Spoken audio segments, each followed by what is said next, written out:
Hey guys, what's going on? Welcome back to New Stuff TV, the untechnical tech channel, and your home for the best infotainment on YouTube, baby. I'm your host, Antoine. I wish they would have made this tablet about 10 years ago, Richardson, because today we're going to be talking about the Google Pixel tablet, okay?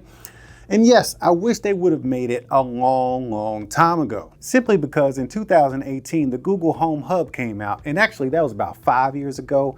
It came out and it was essentially a small tablet, a small cheap tablet with a speaker attached to it, which formed a hub for your house to view photos, like, just kind of like photos and stuff of your friends and family, or some, curated photos from Google itself, but also to display your home, your smart home devices, like your light switches, your fans, and all that good stuff. You can control it through voice controls or even touch if you wanted to.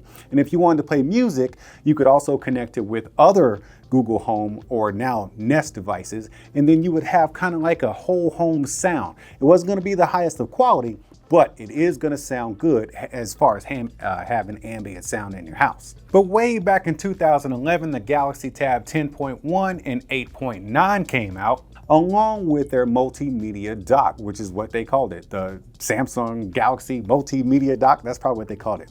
I don't think Bixby was around back then. Was it? I'm really not sure. But Samsung really wasn't hardcore into the smart home realm as far as like bringing your home into a tablet or a hub, so to speak. But they had the multimedia dock, which you could just drop your tablet into, and it was great because I had it and it could show pictures and stuff, or some kind of curated thing. The only problem was it really didn't have much use outside of just being a fancy looking clock and a picture shower, like a photo. What is it called? A picture frame. That's about all it could do at that particular time. But that was about 12 years ago. And if you combine all that, you get to fast forward to today, where we have the Google Pixel tablet. And it's like the best of both worlds, but not quite there yet. Because yeah, man, we got this Samsung Tab S8 Ultra, and I'm also using the Tab S8, the regular version, the 11-inch tablet. And now we have this Pixel tablet, which Google is notorious for giving up on stuff. They used to make tablets. Remember the Nexus tablet and stuff like that? It's gone, like it's a thing of the past. But now they're back with the Pixel tablet, and that's why we have this, which I think is actually a great device. I just think it's way too late. It's like, how they say a day late and a dollar short. I just think everybody kind of has a tablet already. And that's why I'm really kind of just angry, because this thing just doesn't do enough for me or provide enough for me at this stage of my life and my tech world to cost $500 for me to just have it as a home hub. Now, granted, it does come with the dock itself, which is $130 as a standalone, and you can buy a whole bunch of these things and have them sitting around your house. That way you can just dock your tablet and charge it as needed, and whenever or wherever you dock it, you will have that Google Home Hub just sitting there on standby. But as a standalone device, it doesn't really do much. You see how much trouble I just had scooting that on there like that? It does what it does, right? You can put it on there and it does work as intended or as advertised, but you really have to hit that sweet spot to get those pins to actually get on there. Make sure that they're, you really have to kind of finesse that thing to get it on there. But for all intents and purposes, it is a dock, and it does turn the Google Pixel tablet into something you would really want it to be when you're not using it. It turns it into a multimedia hub for the family. Now, when I say for the family, I mean anybody can use this thing, because it does have different profiles that you can set up. You can set one up for you, the wife, or a significant other, the kids, your uncle, your mama, your cousin, whoever. I think you got like up to 7 profiles you can set up. Now, I know us Galaxy users, we already know that our tablets can already do that. And I think a lot of other Android tablets can actually do multiple profiles. Apple, I don't think they're ever going to do anything like that. I've heard about people complaining about profiles on their iPads. So when you hand it to your child, they don't, order up a whole bunch of stuff or, just do crazy stuff on your account. Apple's never going to do that, because Apple and their marketing scam is they want you to buy another iPad. So stop complaining about that. It's not going to happen. But I digressed a little bit. This thing right here, yep, it's a dock, and it does have speakers built into it, but that's pretty much it. It's got the pins in front here, so you don't have any Bluetooth connectivity to your tablet. It is straight up electricity flowing from this unit to the other unit, which would be the tablet. So you don't have any latency or anything like that when you connect it and you're listening to your music or watching your content content that's displayed on your tablet. And it does connect, and actually the sound, it'll just go right to it. But the problem is it doesn't really sound that great, okay? You basically got another Google Home or Nest Hub here. So we're not talking about, stereo or hi-fi sound here. It's just a sound boost over these, kind of raggedy, speakers that come on the tablet itself. At $130, you might even be disappointed that it's not going to be on par with what you would get out of a Soundcore speaker for around $80, or even a Sony's Bluetooth speaker. And another thing, you cannot use this thing by itself. It has to be connected to the tablet in order for you to get any sound out of this thing.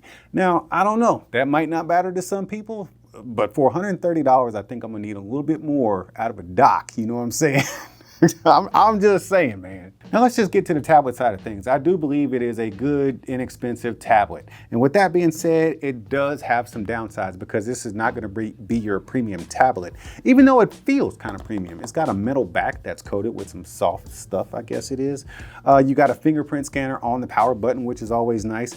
Now, on the camera side of things, since it becomes a home hub and you can do Google Meet calls or voice calls from it, it does have a front and rear facing camera setup, but they're pretty mediocre. It's nothing, spectacular that you're gonna get out of this, but it definitely does the job as far as video calls from the front facing camera, and also if you wanna maybe show your environment to your friends and family on the rear facing camera. When it comes to gaming, it's actually going to perform really well because it's got Google's latest chip in there, but that kind of gets throttled a little bit as far as experience because it only has a 60 hertz display.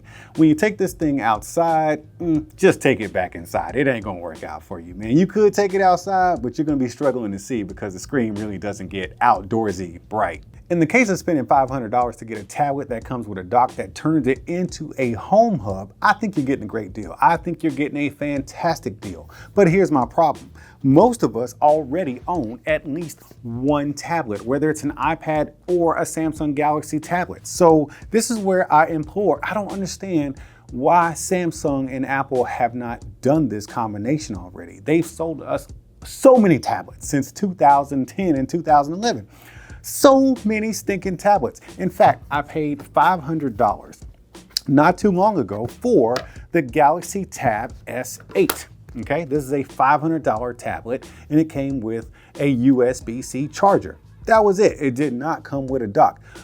It is a much better tablet as far as performance than the Google Pixel tablet, but if you need better performance, then you move on to something like the Galaxy Tab S8 Plus, or what I have in my hands, which would be the Galaxy Tab S8 Ultra, and you should still get a dock. So Samsung, Apple, you got the tools to do this, man. Google has out-tableted you, okay? Not in the sense of performance, but in the sense of utility. Now, our tablets can become a home device as far as integrating it into our smart home. Why haven't you done this, Samsung? You've done everything else. As a matter of fact, before I get out of here, I'm gonna tell you why I'm angry. Samsung, you have managed to make a refrigerator that has a tablet built into it that will allow you to see what's inside of your refrigerator and control your Bixby smart home. But you haven't done this yet? Come on, Samsung. Come on, man. You can pull this off, man. Oh, come on, Apple. You can do this too. Hey, Google, good job on pulling this out. Oh, I didn't mean Google. See, Google's listening, man.